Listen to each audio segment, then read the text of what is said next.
the 20th day of September 2020. Good evening. Many thanks for joining us tonight on Channel 1 Weekend. Tonight, the World Health Organization says that COVID-19 disease is claiming lives of over 50,000 people globally in a week. And of course, a worrying trend being reported, especially in the Northern Hemisphere, considering that it's entering its cold season. And in the country, the curve is not looking so well. In the last few days, we've seen the positivity rate being higher than the 5% recommended by the World Health Organization. And in the last 24 hours, the positivity rate for COVID-19 is at 6.8% after 152 people tested positive from the virus from about 2,224 samples tested. And yesterday, the positivity rate was at 7.15%. So we are still not flattening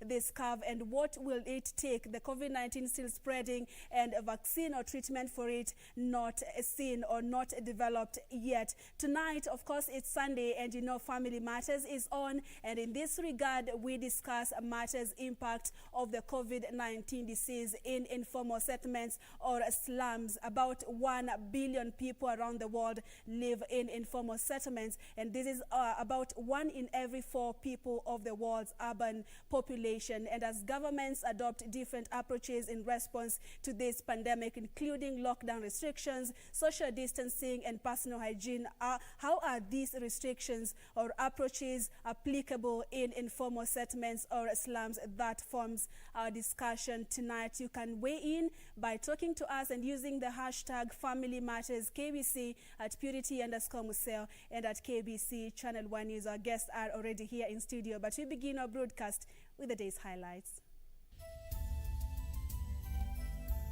Let us also accept that priorities must change. That first, we are going to ensure that the people who sleep hungry have food. In the honor of hustlers, Deputy President William Ruto says a policy should be tailored to entangle the struggling to put food on the table. So what is important is what we want to do for our country. And we are saying that we can realize the Kenyan dream by changing course, changing how we do our things. Leading for BBI, opposition leader Raila Odinga says he is after common good and not self-interest. And numbers continue, with Kenya recording another 152 new coronavirus cases in the last 24 hours from 2,224 samples.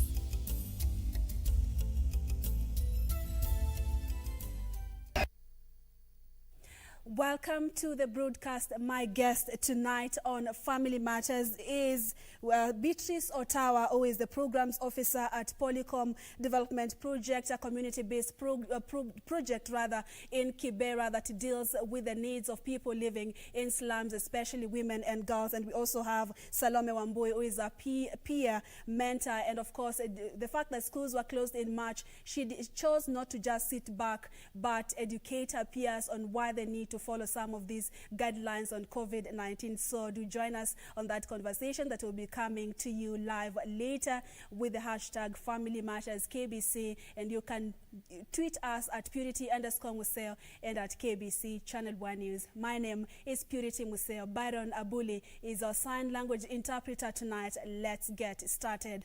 Deputy President William Ruto has asked leaders to work towards addressing the challenges facing Kenyans. Ruto, who attended a church service at African Inland Church Ziwani for the ordination of Reverend Joshua Kimuyu, said the conversation around the constitutional review should not overshadow the existing problems in the country. He said since the majority of the country's population falls under the hustling nation, it would only be fair to confront the misfortunes bedeviling them. Ruto said the country should now agree that the priority of government should be aligned to the needs of those without jobs, food, decent homes, and struggling businesses. Let us also accept that priorities must change. That first, we are going to ensure that the people who sleep hungry have food. Those who don't have jobs we create jobs for them. Those who do not have good businesses, we create business for them before we discuss how to share power and positions. The Deputy President, who was in Ziwani, Nairobi for a church service with a troop of legislators, said these are the groups of people who should be given priority and the subject of sharing power and government positions should come later. Ile priority ambayo tutaweka katika vile serikali na mambo ya Kenya itaendeshwa italingana na mahitaji ya wale ambao hawana kazi, wale hawana chakula, wale hawana nyumba mazuri, wale hawana biashara mzuri. Hawa ndio watakuwa kipaumbele. Mambo ya mamlaka na vyeo itakuja baadaye. The Deputy President welcomed opposition leader Raila Odinga's decision to recognize Kenya as a hustling nation, saying those in position of power should not look down on hustlers, avoid blackmail, threats and intimidation, and have respect for everyone. Let us know that we are all equal. Mtu ya boda boda, makanga, mtu wa kinyosi, yule wakuuza mtumba. Kila biashara ni ya muhimu. So tuwache matusi, tuwache madharau, tujue ya kwamba tunatembea safari moja. Makueni governor was present called on politicians to work together irrespective of their political affiliation to ensure the country remains united and peaceful ahead of the coming elections. The church, dini kwa ujumla, must speak truth to power and to our future. The church, since we are in charge now, you have a lot of responsibility to make sure hawa makondoo wa wanasiasa wakitaka kwenda offside na walete pamoja so that we continue to secure our country.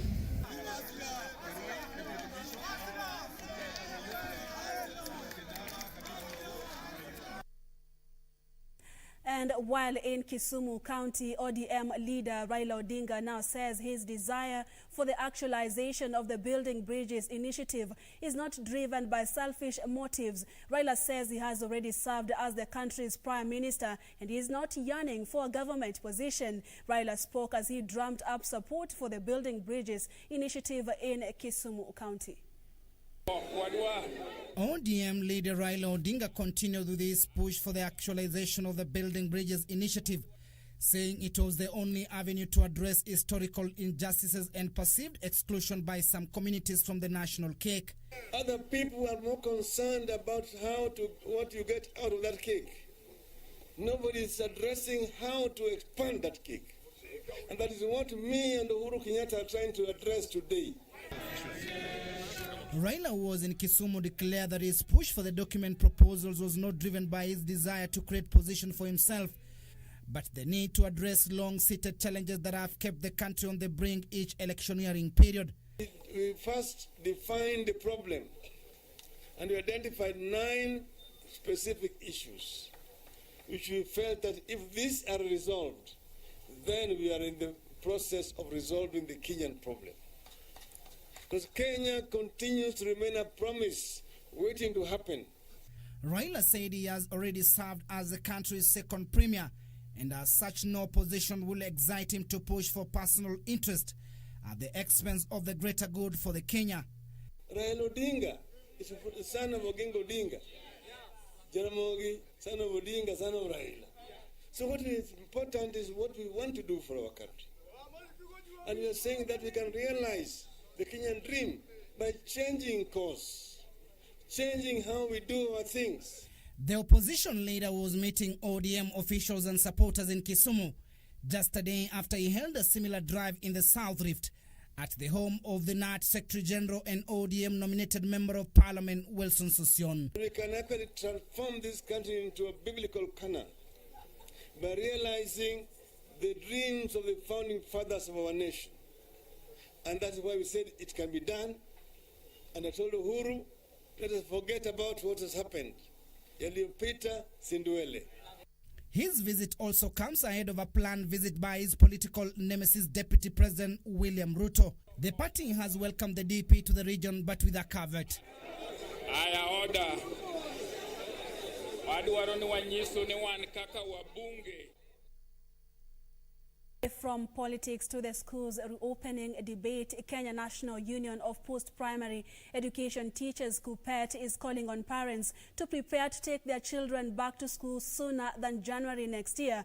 KUPPET Secretary General Akelo Misori urged the government to consider reopening learning institutions in October this year for the second academic term, following what he terms as a drop in COVID-19 cases. Misori is part of the task force tasked by the Ministry of Education to formulate coronavirus protocols before schools are reopened. The team is expected to hand over its report to Education Cabinet Secretary Professor George Magoha on Monday. With debate still ongoing on whether to reopen schools before the end of the year or not, the Kenya National Union of Post-Primary Education Teachers KUPPET says it is now safe for learning to resume. KUPPET Secretary General Akelo Misori says based on the current trend of low coronavirus infections in the country, the Ministry of Education should reconsider its earlier advisory. Let us take that first term was already done. Let us start from whichever, but at term 2 and then go to term 3. And then we should not miss our whole calendar academic year. So once we do that, we can now reprogram ourselves on how to ensure that we make up for the lost time, which of course teachers have the capacity to do. Misori at the same time called on the government to support private schools to resume physical classes since most of them are grappling with limited space for expansion. Misori is a member of an education stakeholders task force mandated to formulate a strategy of how best learners can go back to school without exposure to COVID-19. Among issues that have posed a challenge is social distancing, even as the government has rolled out an ambitious plan to supply public schools with furniture at a cost of 1.9 billion shillings to facilitate the same. It will just require reorganizing. We may not need, but then in cases where it is difficult, like boarding schools, why can't they hire tents? If they can hire tents for funerals, why don't we hire tents for learning? This thing is possible. Boards of management must think within the box and outside the box too, to even hire tents for a shorter period for us to realize our objective. Another contentious issue is the academic calendar, which traditionally begins in January and ends in November. This means reopening in October will call for amendment to the learning schedule. People have been at home. We can go back even after 2 weeks. We go back to start that term. And then by May we do exams. What will be wrong if you open the schools in June? What will be wrong? Or earlier than that, depending on what the technical officers at the Ministry of Education now work on. You know, our workers in the task force is not basically to provide the actual dates. We are just bringing in the scenarios which can work, and that one forms the policy framework through which the minister can work with. National examinations for Standard 8 and Form 4 students, normally held between October and November annually, is another factor that needs thorough analysis. The task force is expected to hand over its recommendations to Education Cabinet Secretary Professor George Magoha on Monday. Schools in Kenya were indefinitely closed March this year after the first case of COVID-19 was reported. In July, Professor George Magoha said the 2020 academic year was considered lost and learning will resume in January 2021. He further said learners, including the Kenya Certificate of Primary Education and the Kenya Certificate of Secondary Education candidates, will repeat the current classes. And it's 10 minutes past the hour. Paul Maina, you're saying you are watching Channel 1 Weekend. Saidi Peter, you're tuned in from Malaba Border, Teso Land. And Mahiri Daniel, you're saying you're tuned in from Migori County. Sami Laki, you're tuned in from County 011.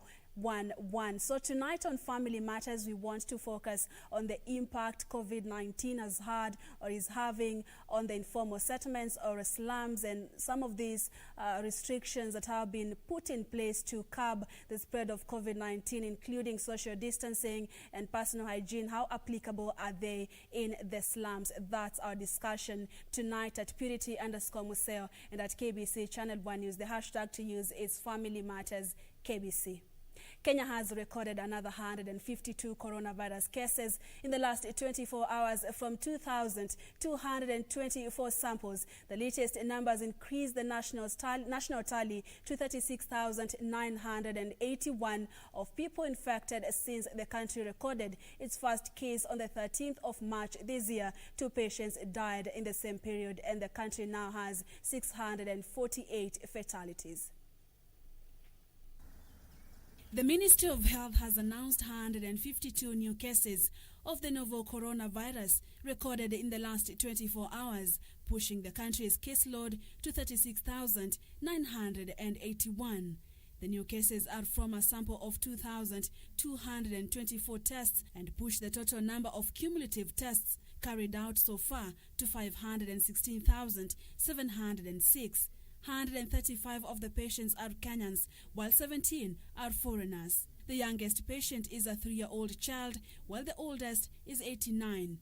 Nairobi continues to lead with daily confirmed cases after recording 34 cases. Mombasa recorded 24 cases, Kisii 20, Kiambu and Kisumu 19 cases each, Nakuru 10, Turkana 8, Kajiado 3 cases, Kakamega, Meru and Embu counties recorded 2 cases each, while Kericho, Marsabit, Nyamira, Samburu, Siaya, Uasin Gishu, Taita Taveta, Machakos and Murang'a counties recorded single cases. During the same period, according to the ministry, the country recorded 110 new recoveries, 9 patients from the home-based care program, and 71 had been admitted to various hospitals across the country. The total number of recoveries now stands at 23,887. Sadly, the country lost 2 patients, and the total number of fatalities now stands at 648. Remember, these are not just numbers, but people being infected with COVID-19 and others losing the battle to this disease. So just continue staying safe, putting on the mask, washing your hands, and observing the social distancing. Back to politics. Laikipia Governor Nderitu Mureithi and his Baringo counterpart Stanley Kiptis have urged the lawmakers to avoid politics in matters of funds to the counties. The two claim Senate is to blame for the crisis that the counties have been, and governors are not to blame, as they have no role in appropriating of money from the National Treasury. While welcoming the move by the senators to pass the county's revenue allocation, the governors regretted that service delivery had been affected as a result of the delay. Speaking in Churo area in Baringo County, they urged the national government to immediately release the funds to the county so that work can start immediately. Hii changamoto tu ya pesa ilikuwa karibu naletea sisi maneno. Lakini kwa sababu ilikuja na tunashukuru, tunaomba senators na governors tukue na kikao a forum. Tudadiliane, tuchunge mambo ya nini? Mambo ya sahi. Na mwaka ujao tafasali. Hapana, isiwe desturi ati kila mwaka tunangoja miezi 3 miezi 4. Kazi itakuwa mbaya. Speaking at the same function, local leaders challenged the governors to show value for money allocated to them, regretting that a lot is being wasted and looted. I hope the resources that have been given to the governors will not find their way to machinates in Nairobi and other useless ventures. Not only being happy because we've been added money, but we also need to see that the people's lives is changing, projects are seen, and that the money doesn't find its way to individual people's hands. In Mombasa County, a section of Wiper leaders are now calling on the Orange Democratic Movement leader to honor his promise and support Kalonzo Musyoka in 2022. Raila kama ni muungwana, aonyeshe uungwana wa Kenya. Alimwahidi Kalonzo mara 2 na Kalonzo akawa nyuma yake mara 2. Hii mara ya 3 tunamwambia Raila Amolo Odinga amuunge Kalonzo Musyoka mkono. Kisauni MP Ali Mbogo insisting the party has a potential to revolutionize the country and offer people their share of development. Kama maybe Wiper itakuwa inasema inaweza kutimizia watu wa pwani yale wanaoyatazamia, then sioni kwa nini watu wasiingie katika chama hiki na kusema wacha twende nacho tuone tutapata namna kitu gani. Kwa sababu chama ni chombo cha kutusaidia kutuleta pamoja, lakini chama pia ni lazima tukichagua kiongozi aweze kuhakikisha ule mkate akiupata anashare na wenzake. Lakini sio ukipata mkate ule wengine wale harufu, wengine wale nyama. Hatutakubali. And while speaking in Likuyani, Kakamega County Law Society of Kenya, President Nelson Harvey warned Kenyans to be wary of the politicians during the Building Bridges Initiative campaign, insisting that any constitutional changes should focus on empowering the citizens. Na ikiwa hautaziba huu ufa mapema, huenda basi wakatusukumia mabadiliko ambayo yanalengea kuwanufaa wao wenyewe kama viongozi, lakini si kuwanufaa wa Kenya. Harvey said LSK has moved to court on BBI as Kenyans are not privy to the document being campaigned for. Suleiman Yeri, Channel 1 News. So the family of Jacqueline Subira, the woman at the center of Pumwani Maternity's latest controversy, has finally broken its silence over the ordeal. Subira's husband, Faustin Pruches, on Sunday narrated how security guards at the Pumwani Maternity Hospital denied his wife access to the facility at the time that she needed the services most. Pruches, however, says he is happy that his wife and the child are healthy and in great spirits despite the painful incident. It is a video that has made numerous rounds on social media, attracting condemnation from all and sundry. Faustin Pruches, the man whose wife was forced to deliver on a dusty tarmac outside Pumwani Maternity Hospital, has finally spoken out on the ordeal. Pale tumefika, kuambia masoja, mimi kwanza nikatoka, nikaambia masoja, habari zenu, niko na mgonjwa kwa hapa ndani. Akaniambia kwa saa hii hatuwezi fungua gate. Faustin says security guards at the Pumwani Hospital refused to open the hospital gate, forcing him to seek help from an adjacent hospital. Nilimtoka mgari, akaniambia niachilie, akaniambia nishikilie mkono, nikamshikilia mkono. Hapo ndo akaanguka, mtoto akazaliwa hapo. Vile miliona mama ameanguka, nikatoka, nikaenda tena, nikarudi next hapo afuani. Nikawaomba tu, nikamwambia nyinyi binadamu na nyinyi pia ni wazazi. Naomba tu munisaidie tu. Kweli wale madaktari wamenisikiliza. Wakachukua wheelchair, wakachukua madaktari wakakuja. Bahati nzuri pia Pumwani wakawa wamefungua ile gate. Kufungua ile gate ndio pia manasi toka Pumwani wakaja pale wakachukua mtoto na wheelchair. Madaktari wa Afuani wakaniambia unataka aende Afuani amende Pumwani? Nikamwambia tu nipeleke tu Pumwani. Faustin says despite the ordeal, he holds no grudge against the Pumwani Maternity Hospital. Kitu to happen, huwezi julia mali mwanamke mali popote anaweza jifungulia mtoto. Anaweza jifungulia hata kwa gari, mwingine mali popote, hata kwa soko. Sasa nilichukulia tu ni sawa, maana hatungekuwa na otherwise.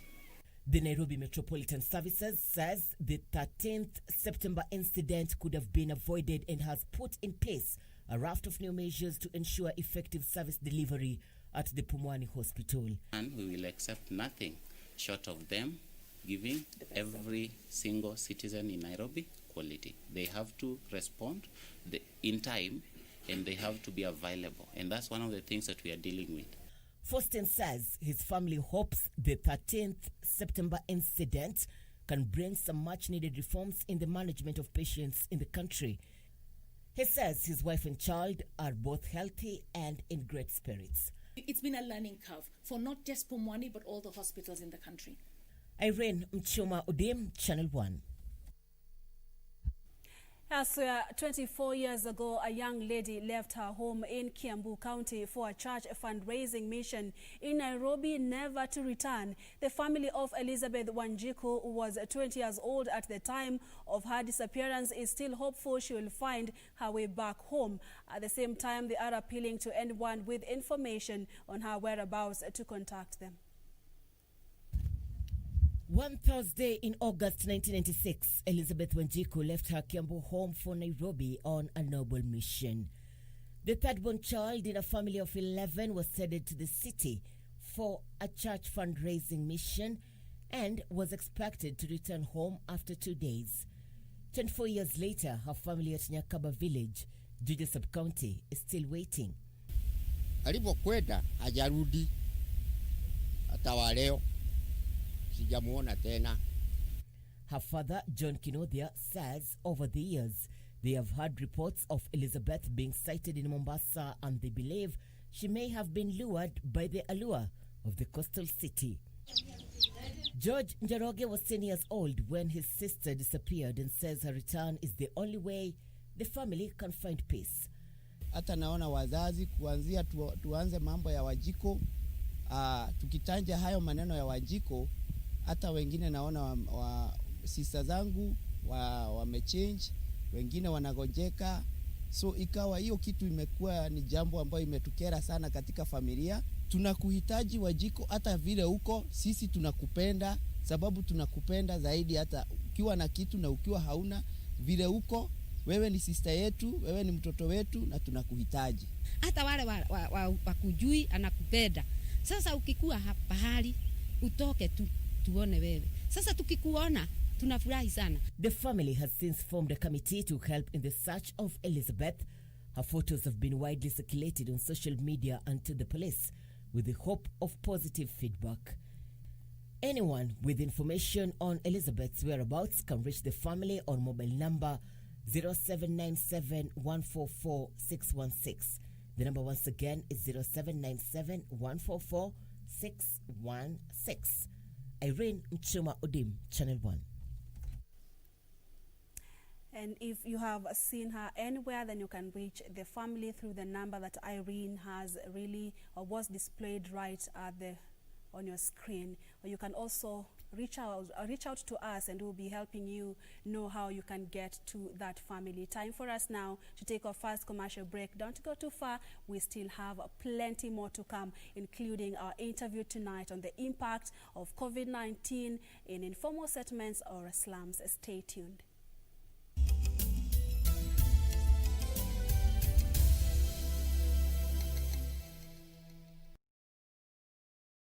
When the world changed, it made us go back to the simple joys and love the little things even more, like serving up your best, eating together, and sharing more. Now, we'll take nothing for granted and always remember to taste the simple joys.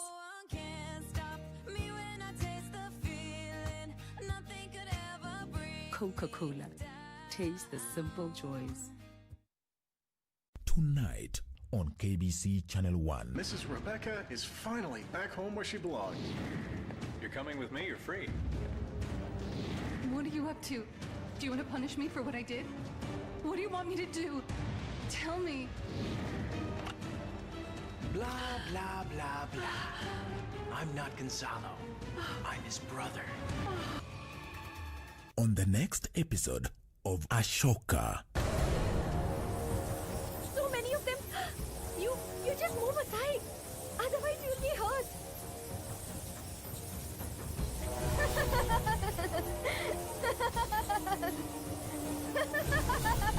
You don't worry.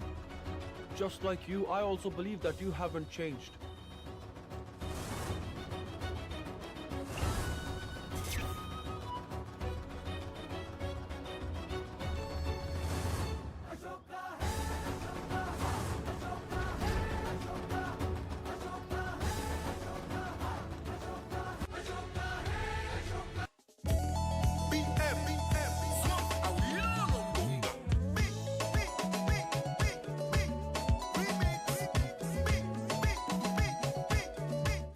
People of the 254 and beyond. Tell a friend to tell a friend, the legendary show is on, baby. Absolutely. Music concert.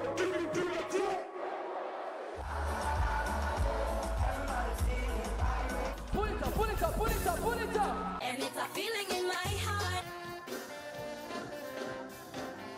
Top model. With it, group drop.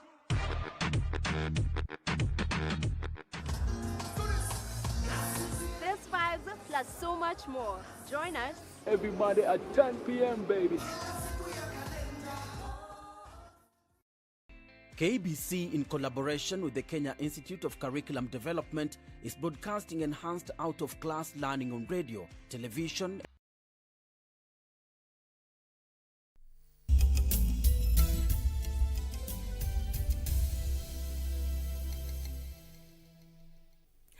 Welcome back and thank you so much for staying with us.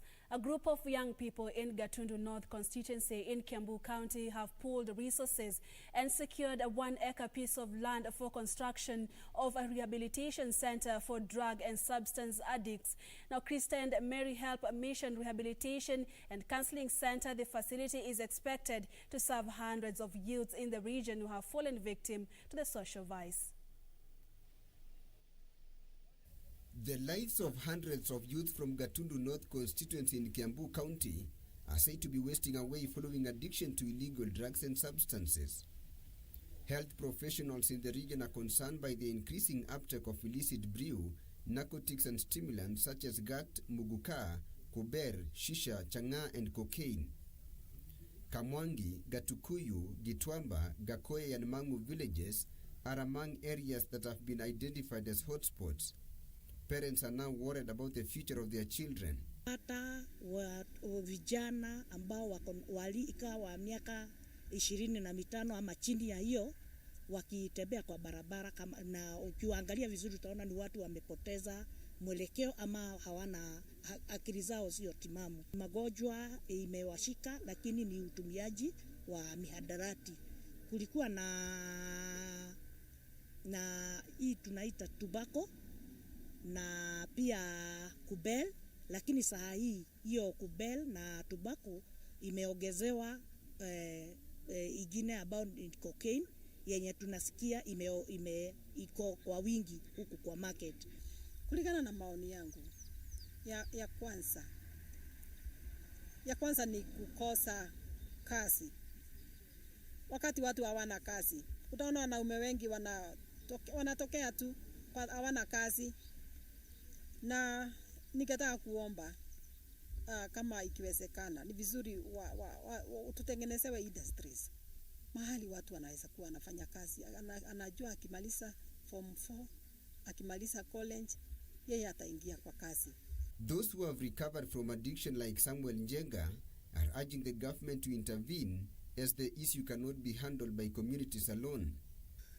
Tuseme hata ikatodono na pale pengine sana pombe, kuna madawa ya kulevya, kuna shingine zinaitwa miraa.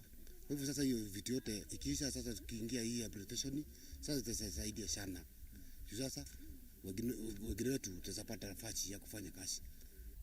However, there is a ray of hope after a group of youth in the area led by Dr. Daniel Gashara committed to put up a rehabilitation facility. Drop out ya school. So tunaomba tushikiriwe tuweze kumaliza hii uwanja. Bangi tuliona zingine zinaitwa kube, kuna wengine wanajidunga.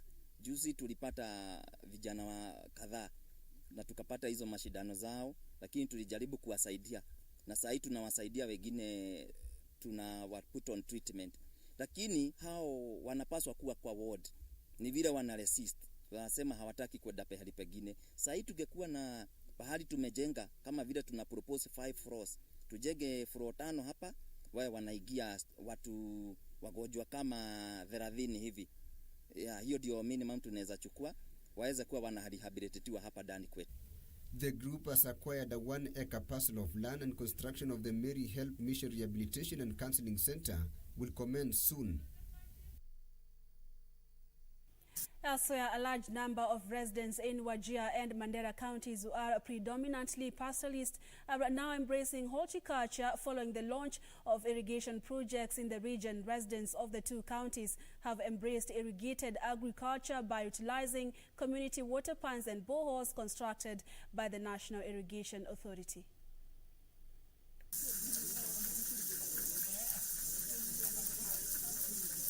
Residents in Wajir and Mandera counties are reaping big from crop farming thanks to numerous irrigation projects in the region. Toka kwetu zamani tulikuwa naletewa kutoka down, lakini sasa hii inapandwa tu hapa kwetu na tunanunua hapa na bei tena ni rahisi, so tunapata hapa kwa area yetu Mansa irrigation. Mansa Irrigation Project in Tarbaj is one of the 20 irrigation projects in Wajir County implemented by the National Irrigation Authority. About 700 acres of land has been put under irrigation in the county, benefiting about 700 farmers directly. Naona tu mapicha za hizi matunda na hizi mimiti. Sasa wamejionea wao wenyewe, wameona vile maembe inamea, vile ndizi inamea. Na zamani hiyo maganda ya mandizi ilikuwa naweka tu miraa. Watu walikuwa wanapanda huko miraa Meru, wakiweka kwa miraa, watu walikuwa wanafikiri kama hii ni miraa. Lakini sasa wameelewa hii maganda ya mandizi inamea hivi na inatoka hivi. Na kumbe wale walikuwa wanaleta miraa walikuwa wanawekea tu juu na hii sio miraa. Kwa hiyo faida yake watu wameelewa. Kutu support. Wakati mwingine tulikuwa tukipanda nyasi hapa tu. Nyasi tu. Tunasema sasa wakati ukame wacha tufunge hapa mifugo iweze kupata nyasi. Lakini wakati National Irrigation Board ilikuja ndio wakatu guide vile tutafanya hii kazi. Na ukweli ni kwamba ndoto imekuwa ya ukweli. In Mandera County, 22 irrigation projects covering about 1,240 acres of land have been initiated, benefiting about 1,240 farmers directly. Ile matunda yanatoka sisi na peleka soko, unapata pesa kwa hiyo matunda ya shamba yetu, unasaidia sisi sana. Na hii inapata kwa serikali kuu, unasaidia sisi na hiyo salanga, kwa hiyo ndio sisi unapata hiyo miradi. Na shamba sasa kupata maji, sisi unaweza pata kila aina ya matunda. National Irrigation Authority Head of Communication Daniel Nzonzo says the projects are in line with the country's Big Four agenda on food security. When farmers and Kenyans are empowered, when they have food, when they produce more than enough, they are able to sell and get money. This money goes to healthcare, this money goes to housing, and therefore irrigation is at the center of the Big Four. We are putting all the mechanisms possible to be able to scale up, accelerate irrigation expansion, and reach as many Kenyans as possible so that we stabilize, we ensure Kenyans are food secure, and we achieve the Big Four. Lehele Irrigation Project in Kotulo Sub-County is another initiative that has seen farmers embrace fruit and vegetable farming. Among the crops grown in the irrigation projects are mangoes, bananas, pawpaw, oranges, kales, tomatoes, and capsicum, among others. In other news, Nakuru Governor Lee Kenyanjui has given contractors at the 3.5 billion shillings Mai Mahiu Railway project a 2 weeks ultimatum to resolve employment opportunities, stalemate or face eviction. Elsewhere in Bomet County, the government has warned youth against involving themselves in cybercrime and instead focus on other opportunities that can make them advance economically. The county government of Nakuru has threatened to block the construction of the 24-kilometer new meter gaugeway railway line from Mai Mahiu to Longonot. The county government is demanding employment opportunities to be given to locals in the area. Kenyanjui has since issued a 2-week ultimatum to the contractor to address the grievances of area residents or face eviction. What belongs to Kenyans, let it remain with Kenyans. Okay? And whether ni MD wa railway ama wa nani, hiyo deni ni sisi tutalipa, si atalipa. So just make sure that the local contractors get their share. Elsewhere in Bomet County, the government is warning youth against involving themselves in cybercrime and instead focus on other opportunities which can make them grow economically. Speaking during the graduation of more than 100 youths trained on information and communication technology at Meswondo, Konoin Sub-County in Bomet County, Principal Secretary, State Department of Youth Julius Korir called on the newly minted graduates to explore avenues of utilizing their skills. We all know that the world has gone digital in every sphere, be economically, socially, or be it economically, socially, or even politically. In Nairobi County, Kenyans are being urged to consider and adopt rabbit farming to help meet the growing demand for rabbit meat and urine. Rabbit Breeders Association of Kenya argues that contrary to beliefs, rabbit farming is in fact affordable and profitable. And in Kiambu County, a section of authors have challenged political leaders to preach peace ahead of the general election. Speaking while launching 2 books, I Am Listening and The Great Escape, author Andrew Maina said the national leaders should play a key role in ending ethnic animosity and support development. Is a shout to Kenyans that Kenyans do not want to go back where we were in 2007 or in any other time. We want, if it is BBI, we want to do BBI peace-free. If it is elections, we want to do them peace-free. We don't want to be drawn into partisan politics where tribal figures or tribal element comes in and it's the thing that is ruling. Elsewhere, in Murang'a County, parents with expectant teens have been given 1 week to register with the county government, failure to which they will be prosecuted. Health Executive Committee member Joseph Mbai, the exercise will help the county government to follow up on the cases and ensure the men responsible are held to account. Wewe unapea mtoto wako pesa, anaenda kununua gwenye anataka. Ni jukumu lako mzazi, hata ukimpea pesa, uone gwenye amekuja nayo kwa nyumba. Ikiwa ni baya mwambie hii utafalia huku kwangu. Meanwhile, in Narok County, residents of Sekenani area in Narok West will benefit for a health facility set up by a missionary. The hospital has been fitted with a digital testing and even x-ray machines, which will help locals who have been seeking such services 60 kilometers away at Narok Referral Hospital. Tunataka kujenga kitu ambacho iko na kila kitu kwa hawa. Si lazima wanasafiri mpaka Narok, wanalipa taxi, alafu wanakaa siku nzima, alafu wanarudi. And finally, residents of Runda Mji wa Huruma slums have staged a protest accusing a developer who wants to demolish their kiosks. The residents claim the private developer has enlisted the help of local administration to rob them of their livelihoods. Na vile tuliongea na chief akatuambia ametupea siku 3 tuondoke kwa sababu hapa hakuna usalama. Vile tulienda the following day Tuesday tukaenda police station. Vile tuliwapelekea hii ripoti walituambia hawajaisikia kukiwa na insecurity kwa sababu kama kungekuwa na insecurity wao kwanza ndio wangekuja na watuondoe.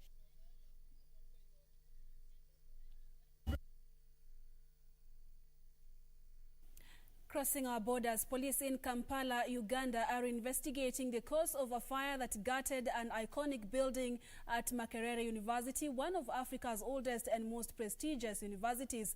Thick smoke could be seen billowing from the Ivory Tower, a prominent landmark in Kampala, and firefighters are said to have had a difficult time in extinguishing it. For more details, here is our international news roundup. The Vice-Chancellor of Uganda's Makerere University has described the destruction of Ivory Tower on Saturday night as unbelievable. Initial reports indicate that the fire may have started from the roof, spreading fast to floors that house the Finance and Records Department. Makerere was first established in 1922 as a technical school and has grown into a widely respected university globally. Meanwhile, COVID-19 remedies developed by African scientists will be put on trial soon. The World Health Organization has agreed on rules for the testing of African herbal remedies. Any traditional medicines that are judged effective could be fast-tracked for large-scale manufacturing. The news comes as the number of confirmed cases of coronavirus worldwide surpassed 30 million. Globally, more than 957,000 have succumbed. In Africa, there have been more than 1.3 million cases and 33,000 reported deaths. In the United Kingdom, Health Secretary Matt Hancock has warned that COVID-19 restrictions in England will get tougher if rules are not followed. His warning comes as the government introduced £10,000 fine for people who fail to self-isolate. Prime Minister Boris Johnson is said to be considering a ban on households mixing and reducing opening hours for pubs. And Australia looks set to record its lowest daily coronavirus cases in 3 months, with just 18 new cases reported so far. The state of Victoria, the epicenter of the country's COVID-19 outbreak, recorded 14 new infections on Sunday from 21 the previous day. New South Wales and Queensland reported 2 cases each. The remaining states are yet to report their figures but rarely record any new cases. Elsewhere, Robert W. Gore, who invented Gore-Tex fabric technology while working for his father's company in Maryland, US, has died aged 83 after a long illness. The fabric has protected countless walkers, runners, and outdoor enthusiasts from wet weather around the world. A chemical engineer, Robert Gore, became CEO of W.L. Gore and Associates. Finally, U.S. President Donald Trump has vowed to swear the late Supreme Court Justice Ruth Bader Ginsburg's successor without a delay, a move that has infuriated Democrats. Trump said he will be putting forth a nominee next week, and it will be a woman. Democrats, however, fear Republicans will vote to lock in a decades-long conservative majority on the country's highest court.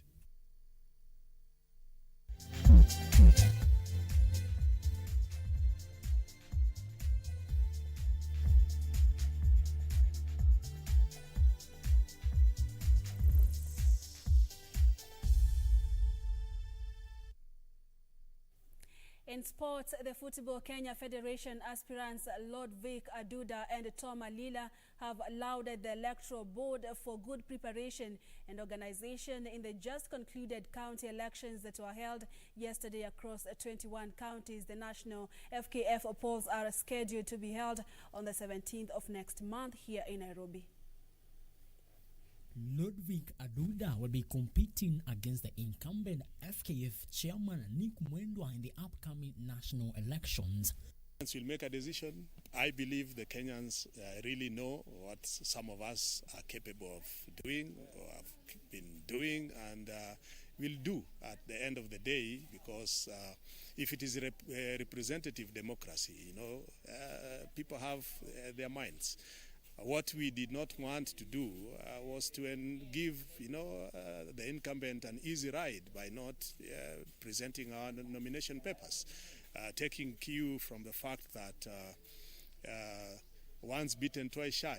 Meanwhile, Nairobi National Executive Committee member hopeful Tom Alila has urged the delegates to elect football-oriented leaders and desist from selling their votes, and cautioned the Electoral Board to be more vigilant to ensure the exercise is not nullified by the Sports Disputes Tribunal for the third time. Alila said he will not hesitate going back to the High Court should he feel intimidated ahead of next month's election. Appealing to delegates to exhibit restraint in that they need to observe those rules that the election board has said. They need to also observe COVID rules, and they need to be peaceful so that the elections are done. It's even football, we play 90 minutes. There is either a winner or a loser. The worst is a draw. So we expect them to be peaceful. We don't want violence. We don't want thugs being brought at the election centers, especially. It's normally a common problem. The national elections are slated for 17th of next month. Frederick Muoki for Channel 1 Sports. The Kenya Motorsport Federation has lauded the Ministry of Sports for allowing the resumption of non-contact sports within the country. In a press statement, KMSF chairperson Phineas Kimathi said that preparations for the next year's Safari Rally are on track, and that the timely release of the resumption of sport protocols will go a long way in guiding the organization of the World Safari Rally event. Motorsport, categorized under non-contact sports, has also been allowed to resume on condition that organizers observe containment measures. Kenya will host a round of the World Rally Championship for the first time since 2002 next year, after this year's event was postponed due to the outbreak of COVID-19.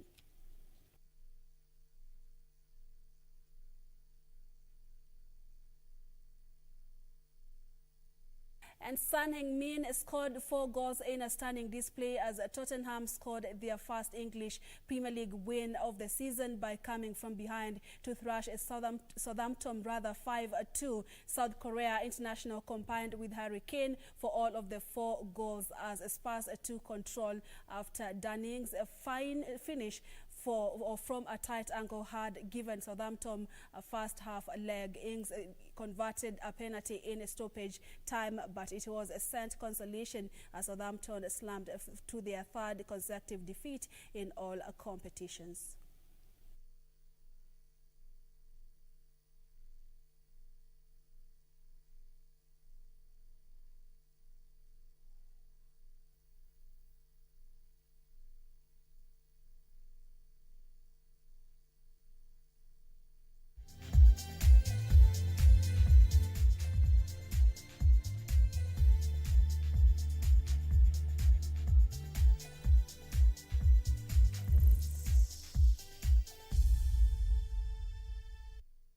That's it for sports news tonight. Samson Villa is watching from Majengo, and we have Godiwa Shinyalu on Twitter. You're saying you are tuned in okay, you're tuned in. I don't know from where. Charles Odemba, you're saying that you are watching Channel 1 Weekend and waiting for the conversation. Sami Shehe, you're tuned in from Diani in Mombasa.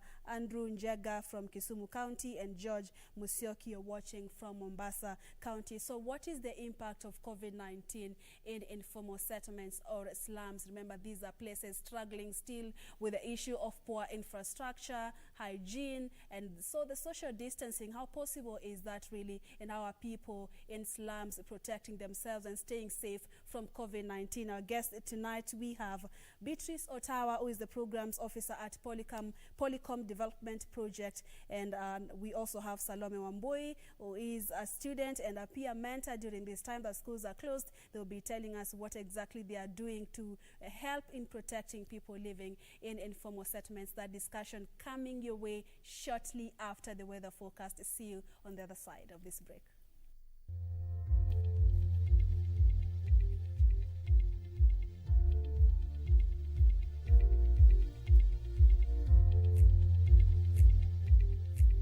Very well, Narok Town is the coldest tonight. Temperatures stand at 10 degrees Celsius. You can pull a cup of coffee or warm water. These are just manageable weather temperatures, though the whole country is tonight covered with partly cloudy conditions. There are scattered wet conditions in the county of Nairobi and counties around the region. The Lake Basin region is experiencing showers accompanied by thunderstorms over a few places, and especially around the lake. Thank you for your time. My name is Irene Nchuma Odem. Let's find out what is ahead of us in terms of weather. And Monday morning, this is it. The whole country will experience sunny intervals. There will be cloudiness in the counties of Nairobi, Meru, and Nyeri, but this will just be during the early morning hours. The northeastern parts of the country, the northwestern, the coastal strip, and the southeastern lowlands will experience sunny intervals during the morning hours, weather patterns that will also prevail over the western parts of the country and the Lake Basin region. But then coming the afternoon, there will be changes over the western sector. There will be showers accompanied by thunderstorms, and they will mainly affect Eldoret, Kisii, Kakamega, Bungoma, Kitale. Narok and Nakuru will also be affected. The northwestern parts of the country, the northeastern and the coastal strip will continue to experience sunny intervals equally for you in Machakos, Makindu, and Voi. And that's the perfect time for us to have outdoor activities. Temperatures, the highest will be experienced in Mandera at 38 degrees Celsius. The capital will experience highs of 25 and lows of 14 degrees Celsius. And on that note, let's now cross the borders and have a look at the international forecast. Do have a good night and be well.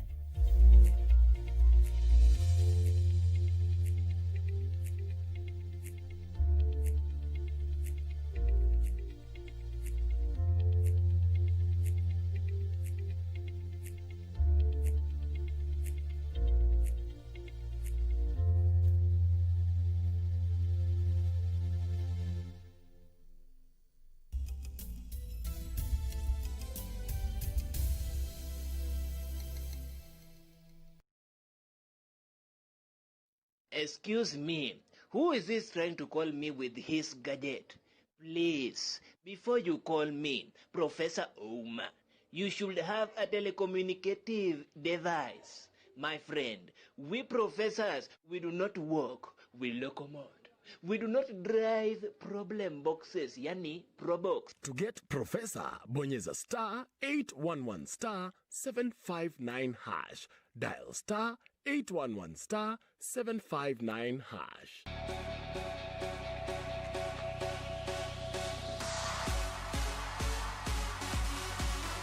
Gear up and maintain a healthy, fit and active lifestyle right there at home by keeping up with Gear Up on Channel 1, 5:30 to 6 a.m. Monday to Saturday. Gear up every day for every moment, and remember to stay home and keep safe.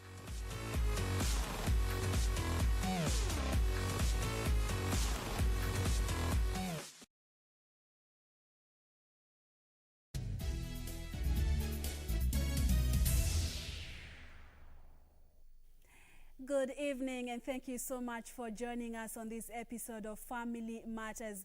Over 1 million people, around 1 billion people around the world live in informal settlements or slum, and this is equivalent to 1 in every 4 people in the global urban population. So during this time that governments are adopting some measures involving lockdown restrictions and social distancing, we just want to understand how possible are these restrictions, especially in informal settlements, and let's have that conversation using the hashtag Family Matters KBC. In studio tonight we have Beatrice Otawa, who is the programs officer at Polycom Development Project. I understand you respond to some of the issues in slums, especially for women and girls. And then next to Otawa is the lovely Wairimu Salome, who is a student and a peer mentor. During this time schools are closed, she just chose to educate her peers on why they need to stay safe during this time. That is a noble cause for you, and thank you so much, all of you ladies, for joining us tonight. Okay, so Salome, let me begin with Beatrice. Beatrice, before we talk about COVID-19, let's make our viewers understand how life exactly is. And when you talk about informal settlements, what is that setting like? What the setup is like in the informal settlements, first we have the houses, which are 12 by 12, and they are very squeezed. And in these houses, you'll find a household that has probably a minimum of 4 people living in that same house. Some can be as many as 8 living in that same one room. And when it comes to the families who also have girls who've grown up and are now adolescent girls, their parents also have to get an extra room for the girls to be sleeping in that room. So that again comes with more expenses to the family. And how possible is it to get an extra room, as you're talking about, for girls who are already, even boys who are adolescents? Possibility in terms of finances, it's quite restraining on the parents, because financially you find that most of these families, they do odd jobs. They go to the well-off families, and we call them the mamafua. They go wash clothes, and from that at least they get to put something on the table.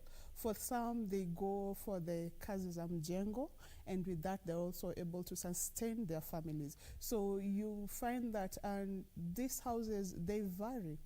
There are those that are made of the mabati, and there are those that are just how will I explain it? Just the mud houses. So the mud houses will be slightly cheaper than the mabati houses. Salome, you are an adolescent, if I'm not wrong. You can try explain what Beatrice is saying, life as an adolescent in the informal settlements. How is that like? Okay, the life is quite hard because like you are in the same house and you are grown up, so like everything you do in the same house, but at times it becomes hard because some things you need to do them private, and your dad is there, your mom is there, your brother, so it becomes more hard. Data shows that 1 in every 4 people living in urban setups lives in slums. So this means there is the issue of densely population in informal settlements. Of what challenge is this, not just to the response on COVID-19, but to getting resources and of course living? How does this affect livelihoods in people living in settlements, informal settlements? In terms of getting resources, if we break them down, for instance, health-wise, getting access to health centers, yes, we have the health centers that are there, basically, but the numbers outdo the centers that are already there. So you find that most of the people, what they will prefer is just go to the chemist and get off the drug counters. And another thing is the issue of the schools. The public schools are not so many in the informal settlements. So we have community schools coming up, so many of them. Like for instance, in Kibera Polycom, we work with 50 partner schools. And in these 50 partner schools, there are only 3 public schools. The rest are community schools. Because at the end of the day, that kid who's coming from the informal settlement as much as that kid who's coming from Kileleshwa or Runda, they all need to go to school.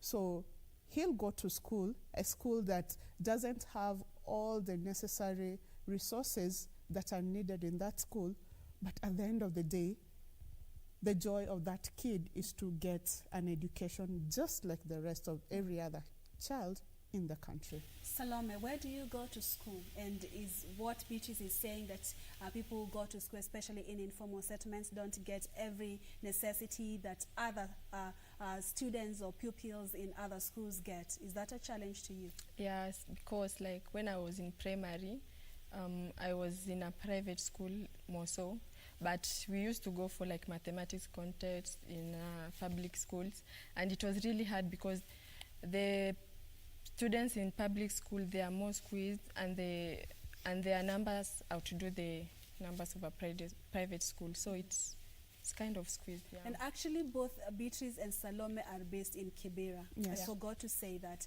And Beatrice, tell us some of the challenges that, apart from the issue of housing and infrastructure, let's in general talk about some of the issues or challenges that people living in informal settlements deal with. And the organization is dealing with women and girls. Is it because they are more vulnerable? Yes, it is because women and girls are more vulnerable, more so when it comes to issues of sanitary towels. So many girls in the informal settlements do not have access to these sanitary towels. Yes, the government has the initiative of giving public schools sanitary towels, and we thank the government for that. But in as much as they're doing that, they're not able to reach each and every person. And as an organization, we also make sanitary towels, which we also distribute to the women and the girls. But again, at the same time, we are not also able to meet the whole community, to reach the whole community. And then another issue is on the issue of water. Water is a major issue, even before COVID, because people in informal settlements, they buy water, and one jerry can of water, when there is good supply of water, the 20-liter jerry can will go for 5 shillings. And when there is no water, it goes for as much as between 30 and 40 shillings. So that is a major issue that you're facing. And also the bit of when it comes to the surrounding being clean, because we have very many dumping places. So with this many dumping sites, then there's the issue of typhoid, cholera, and even the water that we get to access. We are not 100% sure that this water is clean, because the pipes end up going through the sewer lines. So you can be jumping over a sewer line, and inside that sewer line, you can literally see the pipe that is supposed to be bringing water to the different water points passing through there. And I said, and people do survive, I will say that. You know. Salome, as a girl who's been born and raised up in an informal settlement, maybe you can paint a picture for us on some of the challenges as a woman that you're facing as you're growing up in that setup. Okay, first and foremost, like when I was in primary school, like to access a pad before I came and joined Polycom, it was really hard, because one pad could cost 80 shillings. And so your parents could wonder if they buy food or buy for you pad. So you really had to struggle or use something else. It was really hard, but when Polycom came and other organizations, they really solved some issues in Kibra mostly, because now let's say 90% of the girls can access pads, and their parents can limit the money and maybe do other things with the money. Yeah. Allow me to be more direct to you. Before the support came in from all the organizations, how exactly were you surviving as a girl in terms of access to sanitary towels? Okay, it was really hard. Sometimes I could use like the kirakas, and maybe when they buy for you a pad, okay, your parent could tell you that could last for 2 months or 3, and it was really challenging, because some girls go for like 1 week, 3 days. So you could wonder, it consists of 10 pieces and you have to go for it with 3 months. So it was really hard. Okay. Yeah. Beatrice, COVID-19 in March, it was reported, and scientists and experts are saying the old and people living in informal settlements were at risk of getting the or being contracting the virus because of the population that you talked about. So when this news, we got this news that especially it was announced that now it's here in Kenya, what was your worry as an organization or someone with a working on a project in an informal settlement? First, our worry was the girls. How are they going to get access to the sanitary towels? Their safety, how safe are they going to be?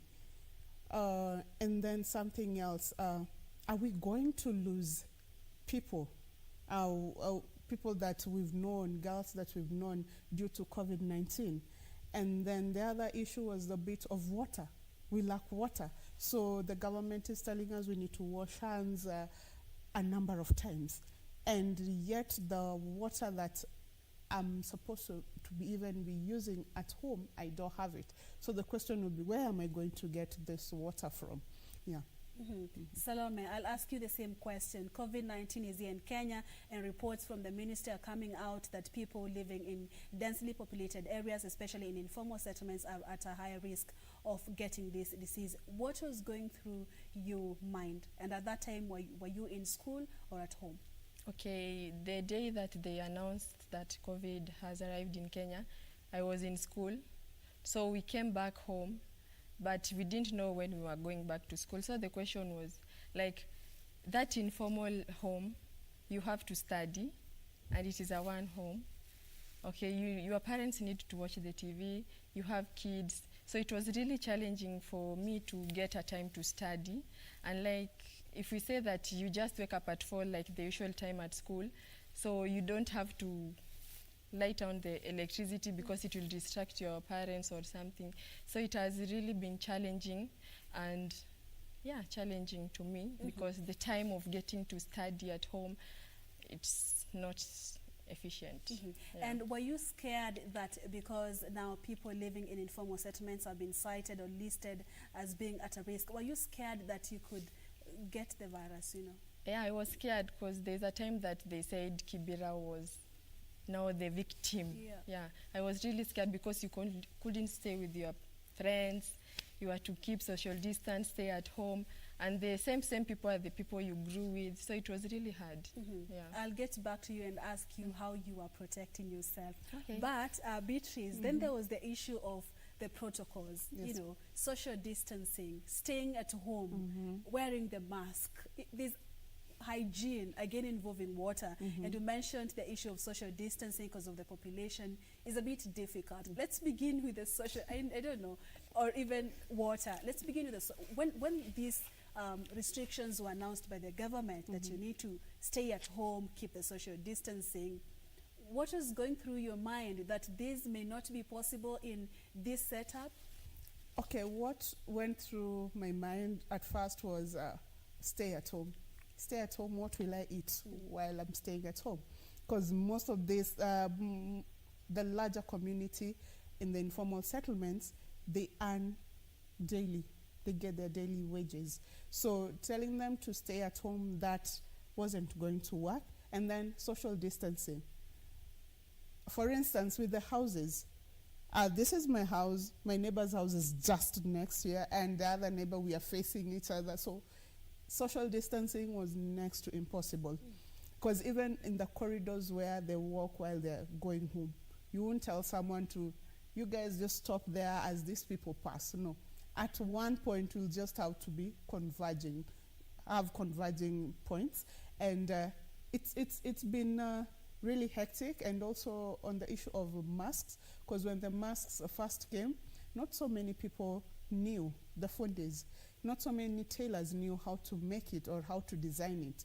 And then we had the disposable ones that were really, really expensive. So the question was, how are people now going to survive? And then we had the kids. The kids cannot stay home. For them, this was just like something that they've never experienced before, staying at home, doing what?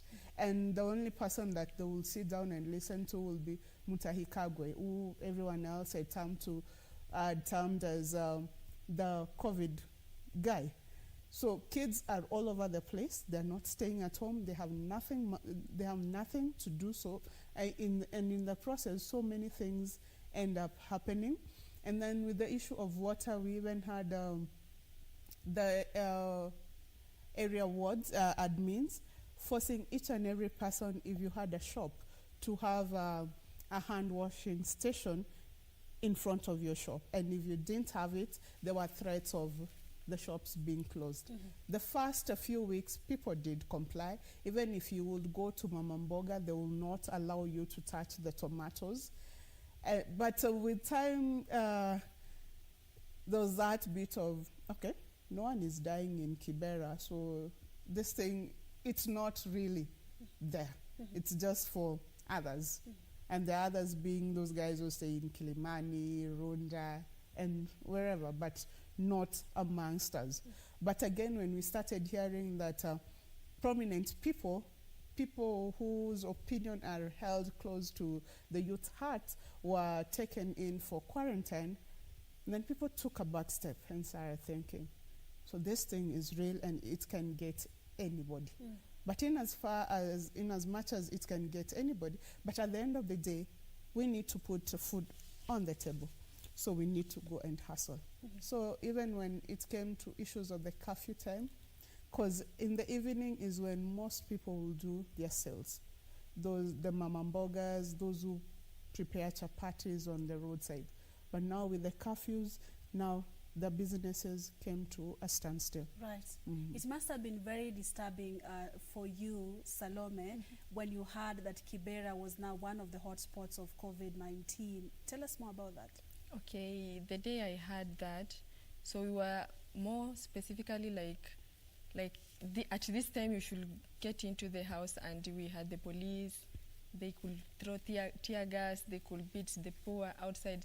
So in that commotion, it really triggered my mindset and thought, how will the COVID, at what time will it end? Because during that time, let's say the Mama Mboga, that time she or he was selling his things, and the police came and found her there outside, so they threw her things, and she could get a loss. So it was really shocking to me, and I could really hate that time, because let's say my mom was the one selling outside and her things were thrown, and she could now start from the scratch again, and that business was the one feeding us, maybe paying my school fees or the rent. So it was really hard and shocking at that at time. the same time. Yeah. 7 months on, Beatrice, the numbers are not so high as expected in informal settlements, and there have been a lot of support from well-wishers, especially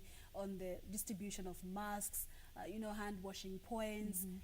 How now are people there adhering to these COVID-19 restrictions, or what would you say has kept these numbers at bay? Wow, I would say that's sort of a tricky question, because 7 months down the line, the hand washing stations are dry. There's no one who's passing, and they're being literally, the first few weeks, someone will literally be forced to wash their hands. But right now, they just pass express. And the hand washing stations, they don't have water. Mask wearing, we recently had some people who had come to visit us at the office, and they were shocked that when I had alighted at the main stage, people in Kibera are without masks. Life is normal to them. And again, there are organizations that have come on board and assisted even with the masks, free of charge, because people would not afford masks. Because if you get your 30 shillings, that 30 shillings you would prefer for it to buy for you vegetables for you and your family, as opposed to buying the masks. But with organizations such as Uweza Foundation, who have been able to tailor-make the mask and distribute them to each and every household. So far, I can say that 85% of households in Kibera have been given masks. Yeah. Up to now. Up to now. Okay.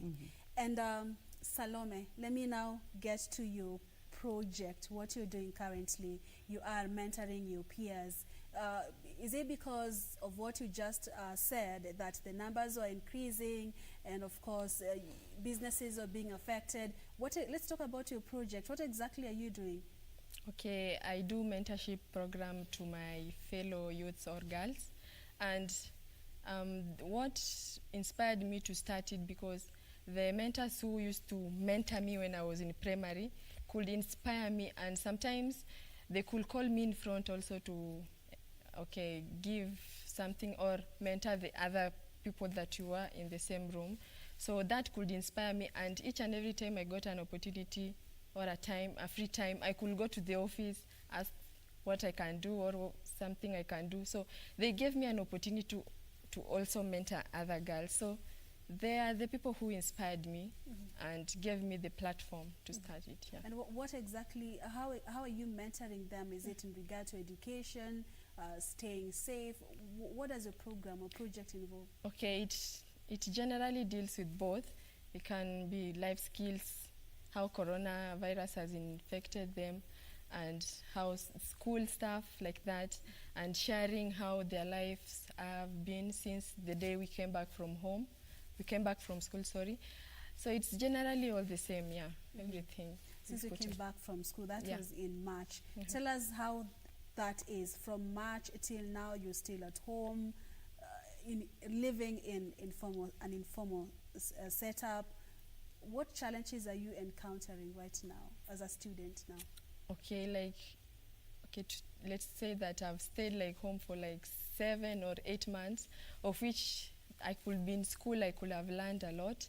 And something that also is affecting my mind thoughts, that next year I'll be repeating the same class, and maybe I had plans after my Form 4 next year, but I'll have to repeat it again. So when I came back from school, it was I thought I was going to just stay at home for 1 month, but I was shocked that the time that we could return back to school was not mentioned yet.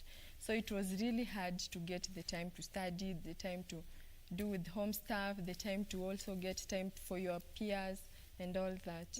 Yeah. Lastly, let me stay with you. So it's indefinite when schools will be reopened. What are you doing as a student? Are you still studying? I know you mentioned it's very difficult to do that, especially at night, because you do not want to disturb your siblings and your parents. What exactly are you doing right now as a student, apart from the mentorship program? Okay, studying, you get your free time, you do online studying, because with the book stuff, it will really be hard, because some subjects like biology or chemistry or something, you need to be explained more. So reading to yourself is really hard. And basically, that's the thing I'm doing. And also I've joined a youth group that deals with, also they go visit the children's home, and the group is known as Spread a Smile. So that's a youth group that they took their time to create that group, so that the free time they have, they can go talk about some things like studies, how they will improve with their studies and all stuff. Yeah. Okay. Now, Beatrice, let me ask you, I know it's a broader question, but what impact has exactly COVID-19 had in people living in informal settlements? You mentioned that women and girls are more vulnerable, especially in women and girls. Yeah. Let me take the aspect of the women, more so the expectant mothers. For them, this has really been a big blow, because initially before COVID, the women will go for their ANC, antenatal care, and even go for the postnatal care. But right now during COVID, they're scared, because you're scared that if I go to the hospital, I will end up maybe being tested for COVID and test positive, and if that happens, then you take it for quarantine or isolation. And then what next for yourself? And then the other issue was that even when it comes to delivery, it's been a bit of an issue, because even when they go for the ANC, the way you used to be normally checked if the baby is okay, if you as a mother you're okay, it certainly turned to something different. All you had to do was give your card, the doctor will go through it and give it back to you. And then you're done with your clinic. So the thinking is, so does the doctor really know if I'm okay or not, or what is it that he has written on the clinic book? And the other issue is on issues of security. And when I'm talking security in terms of the girl child, we've had cases of girls being defiled. So it's quite scary during this COVID period, issues again of gender-based violence. And with that, we'll bring on board kids are now mentally, they're not well, and they need that mental health when they're going back to school, because parents have been having issues because of lack of finances. And the only way that they can let this out is through the kids. And the kids, when recently there was an issue, a case that we were handling of a girl who's in class 7, and the mom left them alone. The dad also is not working in Nairobi, and when he sends money through Mama Pima. And then Mama Pima will give them 50 shillings. And this 50 shillings is supposed to cater for their meals, to buy water. And there are 3 other kids who are still looking up to her, and the last born is a toddler. So with such a girl, and when you see her, she's so fragile, and she needs that family support, but both parents are not there to do that. So as an organization, we are trying to see how we can be able to help some of these girls go through the whole issue. And COVID-19 has, again, really, really sort of hit people badly, such that even when the roads were opened up, people went rushing back to their rural homes.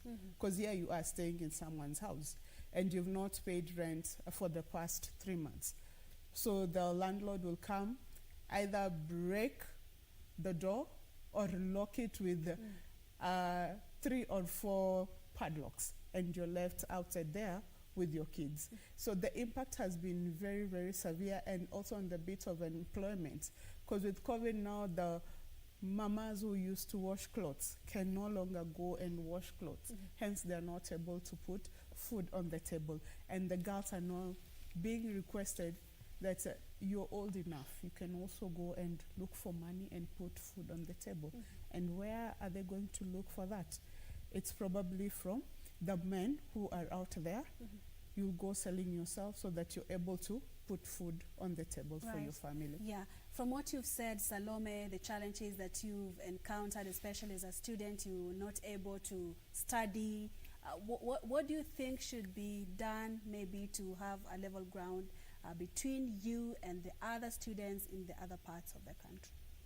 Okay, like we saw last time on the television that they said the school might open, but at this time, like, there are some kids that their parents, maybe they have organized for them to have tuition, and it will not occur to many people, because some of them, their parents are not able to pay for them their tuition and all stuff. So maybe that the tuition maybe could be limited, and they could say that we'll do maybe a free tuition, of which they will limit the time and the social distancing and the number of students per class. So that could really help, so that they could really get back to the books and refresh back on what they learned, or what they want to learn. And because I'm told we have a minute left, maybe in that minute you can tell us now how best should, because we're still into the pandemic, so how best, what is the best response for this disease or pandemic, especially in informal settlements, in a scale of 1 to 10, the way the government is responding to this pandemic in informal settlements? How would you rate it, and how best should it be done? Personally, I would rate it at 6, because the government has done quite a lot, because we have water being given to residents free of charge. And then the other thing is that even as residents of the informal settlements, we are there to what the government has put in place. And with that, we will indeed keep ourselves safe and post COVID-19, we will end up having something that we know that this taught us 1, 2, 3, and then we've learned from it. And also on the bit of the education aspect, the government ought to rethink, because so many of these kids in the informal settlements have not gone through the online tuitions or the online teachings that were going on. Okay, Beatrice, we'll have this conversation again, but I thank you for coming. Thank you so much, Salome, for your time. I appreciate and I hope all will be well, especially in the education sector, and you will not have to repeat for you know. Yeah. Okay, thank you so much, ladies, for coming. I Thank you. appreciate it. Thank you all for watching Family Matters tonight. Time is not on our side, but I'll be having a look at your feedback off air. Thank you once again for making time for us. I'm Purity Museo, and Byron Abuli has been a sign language interpreter tonight. Do have yourself a lovely night and enjoy the rest of the week ahead.